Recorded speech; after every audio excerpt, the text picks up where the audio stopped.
This is what hubris and stupidity looks like. 4 shots of espresso and a latte, and 2 scoops of pre-workout, and a chimichanga before work.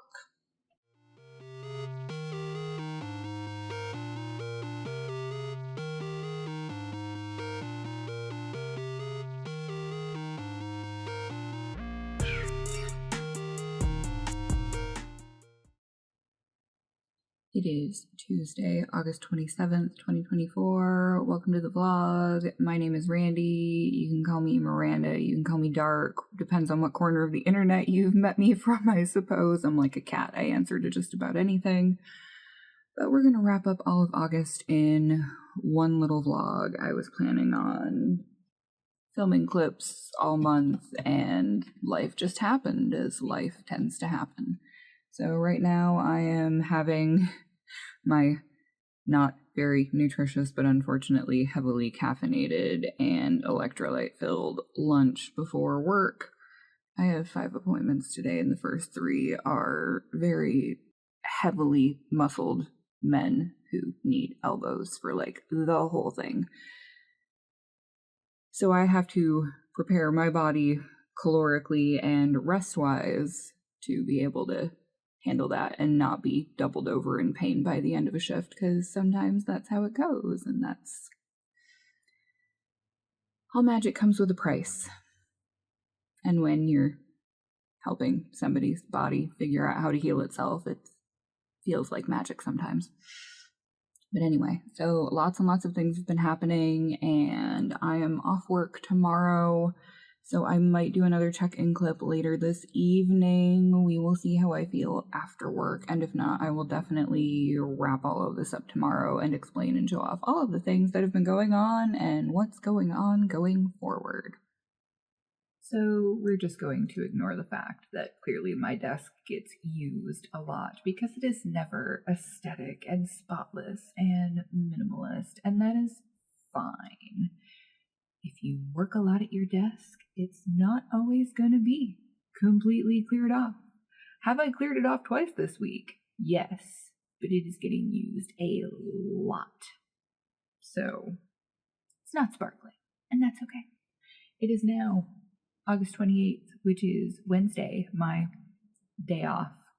I have been doing a lot of things and thinking about a lot of things, and writing down a lot of notes about what I wanted to say in this video is also part of the many, many things that's on my list of stuff today.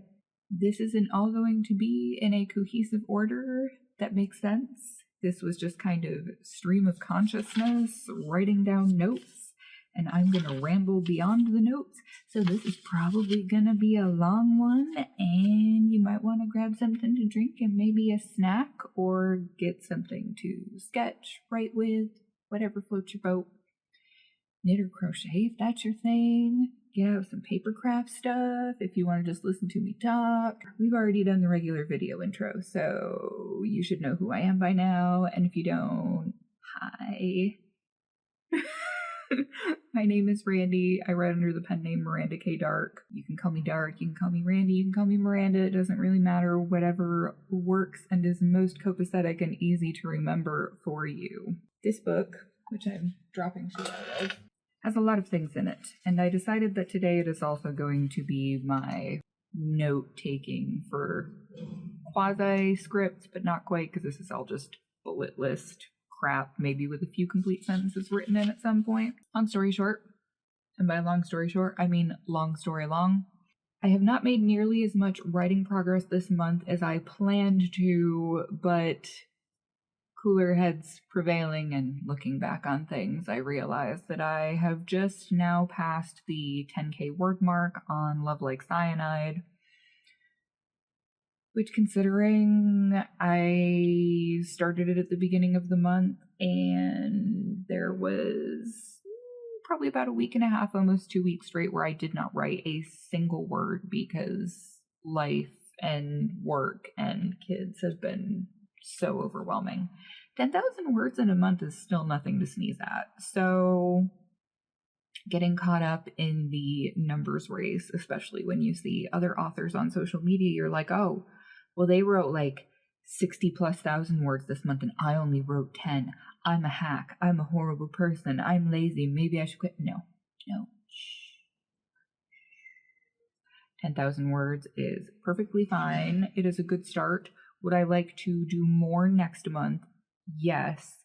And I'm hoping to actually hit about 15 by the end of this month. That's the goal. So I have adjusted my expectations with that because I was hoping to bang out the entire first draft of that this month. And the approximately 60,000 words I have planned for it, it just not going to happen. In regards to the Infernalia Chronicles, which is the serial that I am writing, I have decided that rather than just pushing out the brain garbage that was the first season, and I don't know if anybody enjoyed it or not, because nobody who's on my ream comments on anything, so more on that in a minute. We'll get to that. Infernalia Chronicles is, we'll say PG-13 for now. I'm planning on not having any open door spice scenes in it. The gore might get a bit excessive at some points, so think like action movies and like things in the vein of the Underworld series from, early 2000s.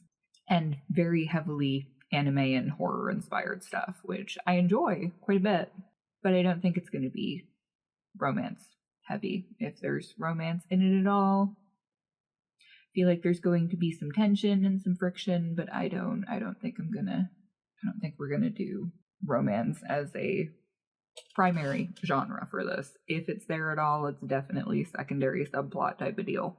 So I'm gonna rewrite the whole first season because a lot of that was notes from co-authoring kind of sorta a story with some friends on a message board forever and a day ago, and I feel like even though I've gone through and rewritten it all so it seems more cohesive, I can still see their voices more in the parts that were initially written by them. And I want to make sure that everything has better flow, and I want to work on some descriptions and the way I'm wording my prose a bit more. And then I'm going to expand on season 2. Oh, life is just all the noise outside the window. It's been quiet for hours, and because I'm recording now, it's just loud, and that's fine. I live in a city. It happens. I can't expect silence, and I can't wait for silence, or I'm never going to do shit. So, regarding Ream, which is where I have been posting at least a chapter every other week of something. For a good long clip there, I was doing at least one chapter every week, if not 2, of a whole bunch of things. It says I've got like 35 followers on there. Nobody ever comments on anything. The whole point of it was to kind of get some alpha feedback from people as I'm writing stuff so I can see if this is what people want to read. And I'm not getting any feedback at all. So I feel like it's another one of those things that I have on my plate that, although my one friend who pays for it monthly, because that's just the way he is very supportive of my writing journey in general. He comments on things when I talk to him outside of there, but nobody has any discussion in the community tab or anything. And I was just involved in this big Ream raid thing that was supposed to be massively, monstrously huge, except I was buried at the fucking bottom of the romance genre page next to something about a taboo relationship, and I'm pretty sure there was something directly in the title of another book right next to mine that definitely did not only imply butt stuff, which is fine if that's what you're into, but it's just, Ream is a platform that has made a safe space for the taboo authors who cannot post their stuff anywhere else, whether that's familial relation, shall we say, because I'm not sure how much I can say and not risk getting demonetized for saying so, but you get my meaning. In a consensual manner, but you know, all of the things that are in a trigger warning in a book. You can find them on Ream if you know how to find the people. Discoverability is something on that platform that they have been working on that I still don't feel is where it should be, because even with this Ream Raids thing, I got one follower that signed up that I don't think was actually related to the event. And there's been nothing else on it at all since. So, yeah. If you already have a huge audience and a big backlist, I feel like Ream is a good place for you, but I don't feel like Ream is the right fit for me right now. So probably after September, because I'm pretty sure that's when the 6-month sign up for the bottom paid tier runs out for the one person who won it from another completely useless cross promotion event that was in, I think it was February. I think it runs out at the end of this month. But anyway, I'm probably going to be ditching Ream. I'll still keep an account, but I don't think I'm going to have memberships open there anymore, and I'll just leave a few freebie things up for followers. I'm probably honestly going to be switching everything over to Substack. I like the layout of Substack better. It's more like a regular blog, but you can also post videos and audio stuff, and they allow adult content there. So the things that I won't be able to post to YouTube for audio of my books, I will probably be posting on my Substack, with the spicy spice things being behind a paywall just to keep under 18s out of it. I also recently, well, not recently, it's been ongoing for several months at this point, I made a mistake. My day job is physically hard, so I took the well-meaning advice from a lot of people to rest my body, to minimize my other obligations, cut back on the 9 billion things that I do in any given day, because that's just life. And I did so. But from doing so, I've let most of my side hustles kind of just slide, because I'm working more days at my day job. But even with me working more days, I'm getting so many more cancellations and no-shows that I don't get paid for, that I'm actually making less money than I was when I was only working 4 days a week. And because I still have to go to work 6 or 7 days a week, I am too physically worn down to be doing all this extra stuff.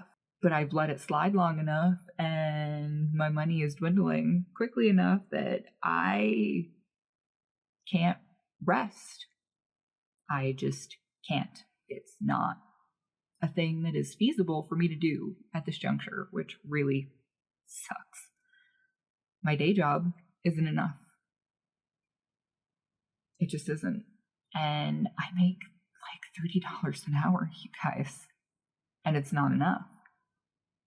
That is so insane to me. Like, what is this world we're in right now? For real. I'm over it. Dear programmer, please rewrite some code, because this is bullshit. By the end of 2024, I need to be making enough from all of my side work to go down to no more than 5 days a week at work. Because this idea of working not only 6 or 7 days a week, but sometimes for 9 to 11 days in a row, because I don't have consecutive days off, is too much. I can't keep doing it. I just can't. And I don't want to, is the other big issue. Long story short, I need the money from these side hustles, especially if they're going to replace my day job in the next 5 years, which is my long-term plan.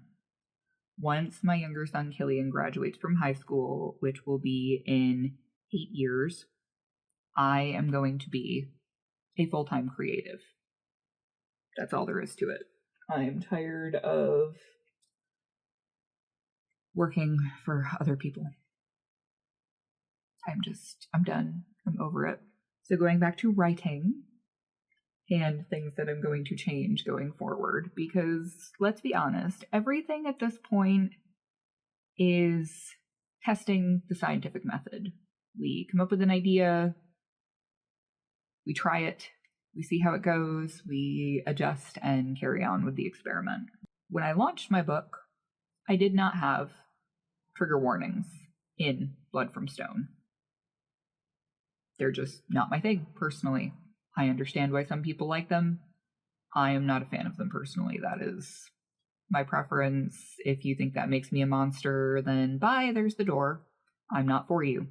Going forward, I'm not going to be putting trigger warnings in my books. I will still list them on my Substack and have a link to them, and that will be available for free on my Substack with any release going forward for people who do want them and people who do want to know.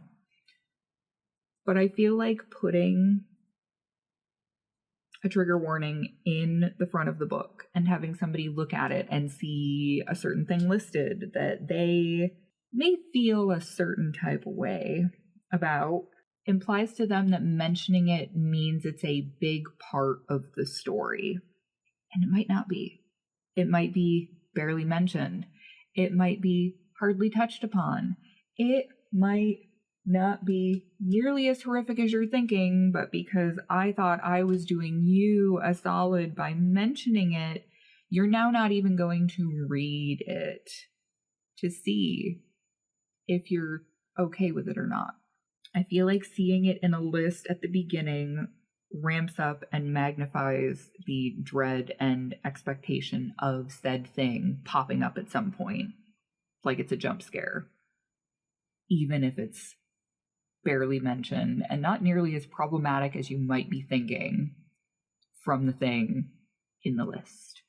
My books are written for adults. I don't write YA at this point. Basic standard may contain graphic violence and sexual situations is gonna cover my bases. If I even bother putting that in the book, I probably won't, because it's not YA. And if you can't get that from the blurb and the cover, okay, sounds like a skill issue. Because everything, sales-wise, page reads, and review-wise, totally tanked down to nothing, despite me still promoting after I put the trigger warning list in the book. I never put it in the paperback. I only put it in the digital version, so it was easy to change it to take it back out. But like I said, there is a link to it, hyperlink, right there in the front of the book, if that's the thing you need.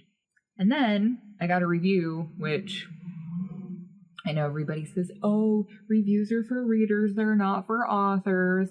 Yes and no. I'm still going to read reviews.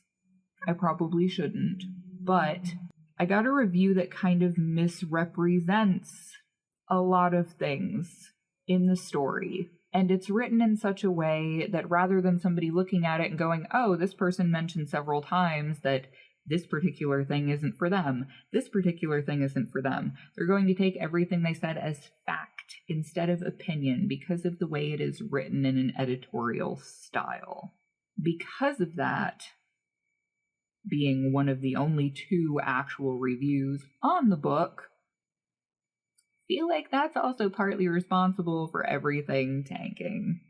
And no, I'm not saying that means the review should be taken down, but it would be really nice if some other people who've read the book would also leave reviews or ratings. Like, if you don't want to write a review, that's fine. If you want to leave a 1-star review and say, oh my god, masochist vampire who's into knife play was way too much for me, I had to nope and DNF, Cool beans. I could tell from the page reads that a lot of people got to that scene in particular and said, oh my, that's a bit much. That's too much for me. And the page read stopped. And that's fine. But I feel like there are some people who can acknowledge that this is, firstly, a fictional character, secondly, a paranormal entity, and therefore being totally into it should be fine. Because there's way worse things in dark romance books that are completely contemporary with no paranormal elements, and y'all eat it up. So maybe you need to ask yourselves why. That's okay. But that thing isn't. Banging someone the day you meet them is not insta-love. Saying the L word after 6 months is also not insta-love. Did you know that verbally reminding your uncertain paramour that you love them is LOL worthy? Neither did I. So enough ranting about that. If you made it through this part, congratulations! All of the stuff going forward is not going to be like that. I just had to get that off my chest. And now I feel much better and much lighter. So here we go. I am going to finish the Song of the Sangomar series, which Blood from Stone is the first book of, even though it feels dead in the water and like a complete waste of time now that's probably not going to go anywhere. It is 5 books and 1 novella at least, and I'm going to do it anyway because it's the book I wanted to read, and if nobody else likes it, okay, cool, more for me. To hell with y'all. Love Like Cyanide is the first book in the Lost in Their Rhythm series. That is my alpha, beta, omega, idol, rockstar series. That will be 7 short novels. It is primarily romance, and the books are going to be that they're interconnected, but they're not necessarily in a linear fashion timeline-wise, and each book is going to follow like a different member of the group and their coupleness with somebody else. But after the Lost in Their Rhythm series and Song of the Sangomar series are done, I think I'm gonna completely walk away from romance as the primary genre and go full on Kuntz and King with my style, which has always been my more natural style anyway. That being horror, urban fantasy is more the primary genre, and romance is secondary subplot stuff. Still there because, you know, interpersonal relationships exist even when horrific things are happening. On top of all of the writing stuff, I have been getting back into crafting with my hands, which has felt absolutely amazing. It is not yarn stuff, unfortunately, because I have not wanted to touch any of that yet. But I have been getting into paper crafting. I'm going to be launching an all-in-one new shop on September 13th, which will be Friday the 13th. I'm going to have journals, stickers, bookmarks, and I'm finally going to have signed paperback copies of Blood from Stone available if anybody even wants them at this point. So all that stuff will finally be available then. And I'm going to show you what I mean by some of the journals I've been making, and maybe some of the bookmarks too, since I have that stuff available nearby. So these are hidden paperclip bookmarks. If you are going to use them in a regular book, you would have to be careful, and with the nature of the things written on them, I would not say that you would want to use them on something with very thin pages like a Bible, and if you look at what it says, chances are you probably wouldn't want to use them in that context anyway.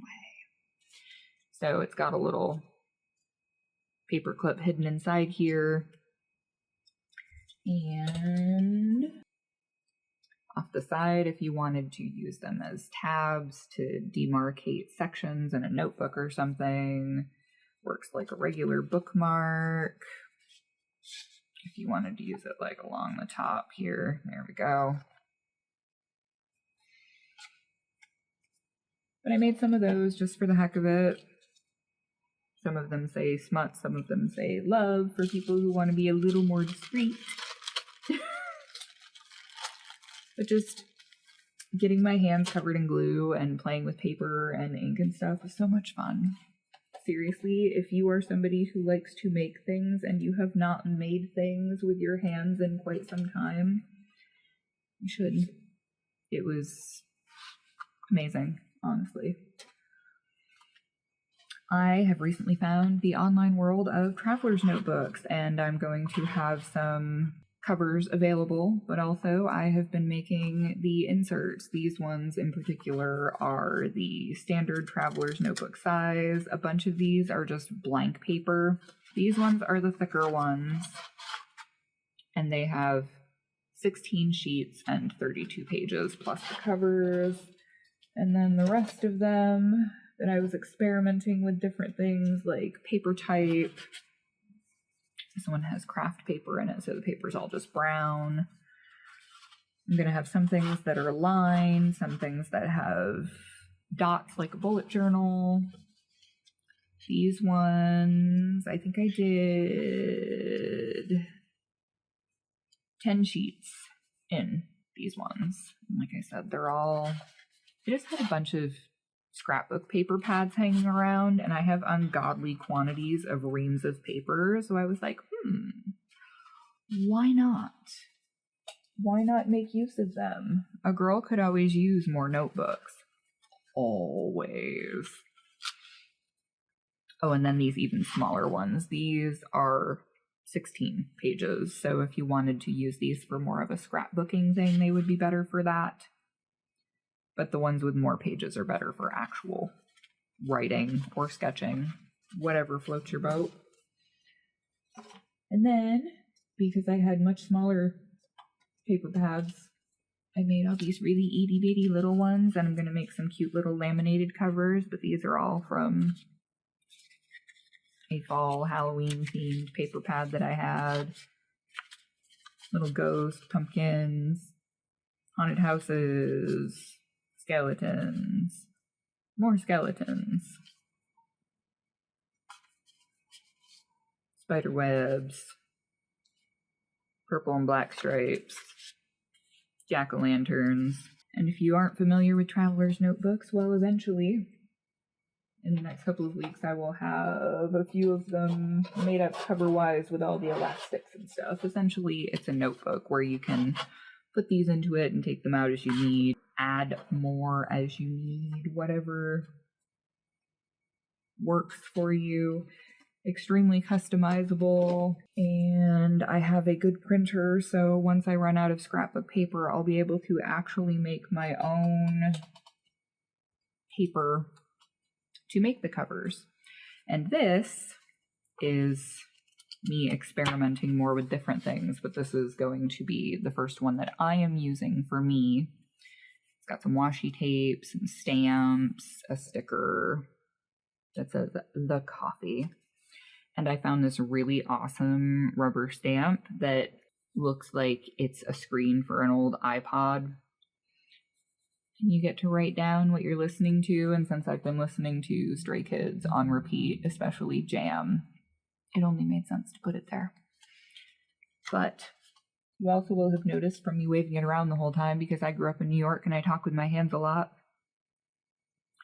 that I actually took and wrapped a whole bunch of washi tape around this RSVP pen, and this one actually writes in red ink, because sometimes I just want it to look like I bled all over the page, because sometimes that's how things feel. You know? That's how it goes sometimes.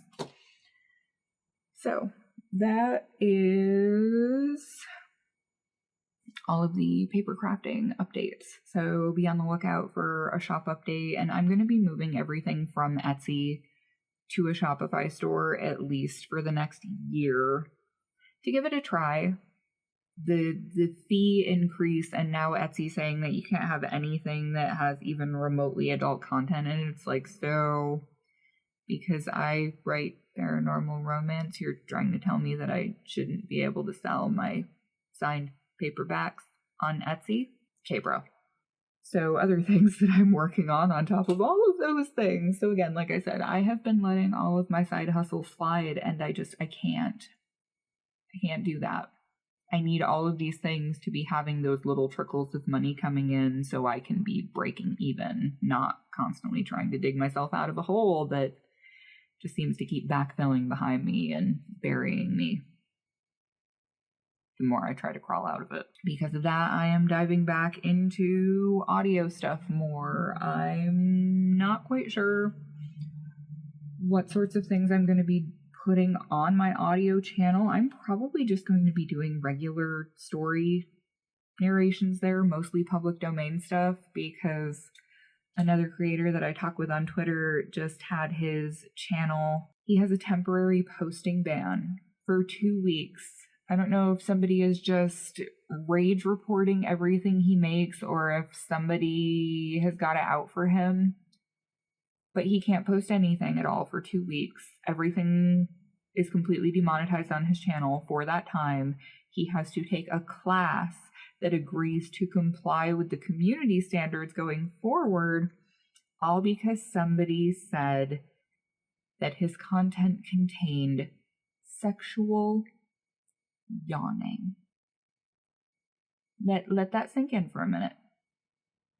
Sexual yawning.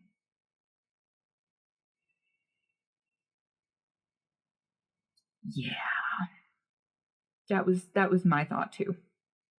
So, do not have to worry about potentially getting shut down by YouTube. I might post a chapter or two before things get spicy with Love Like Cyanide on my audio channel just to see how it goes. But I am definitely going to be posting that stuff to Substack. And my Substack is free right now. Like I said, if you want to get the spicy things, then those particular chapters will be behind like a $5 paywall just to, not have to worry about minors getting into it. Although honestly, let's take a moment and be perfectly transparent and truthful. If they really want to, there's nothing you can do to stop those minors from accessing that stuff. I was 13 years old when I bought the entire Sleeping Beauty trilogy by Anne Rice. And if you have never read those books, you probably don't want to. But the content is definitely not something that the average 13-year-old should be reading.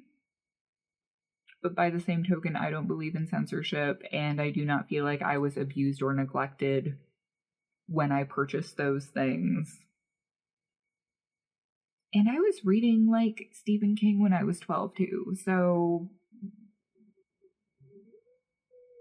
I don't know. Where there's a will, there's a way.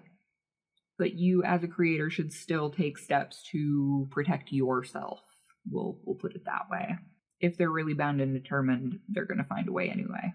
But CYA, for sure. So since I'm also diving back into audio things, and actually I am one of the main characters in a series that is written and will have a bunch of other horror narrators in it that's going to be on Dark Little Voices channel, and they are a married couple that do spooky stuff. And I think they actually wrote this series. I think they said it was 23 or 27 chapters, so it's pretty much like a book. It has a whole bunch of different voices in it, but I've been forcing myself to record those things to kind of get myself back into it. And I've been debating back and forth about trying to find other voices to collab with for reading my books. But like with Blood from Stone, there's easily 12 main voices that get used a lot. And I don't have the time to edit that shit. Ain't nobody got time for that.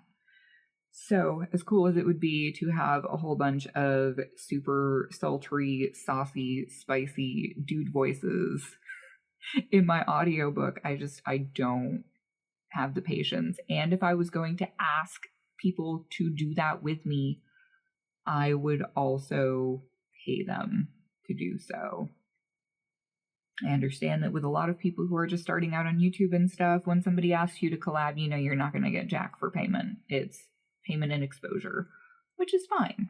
If I didn't want to do it, I would just say, no, thank you, I don't have time right now, so that doesn't bother me. But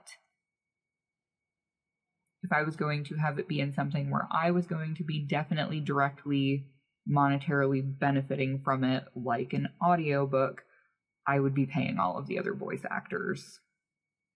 And that would be crazy expensive. So I'm probably just going to read it myself because I do have pretty decent semi-pro microphone setup.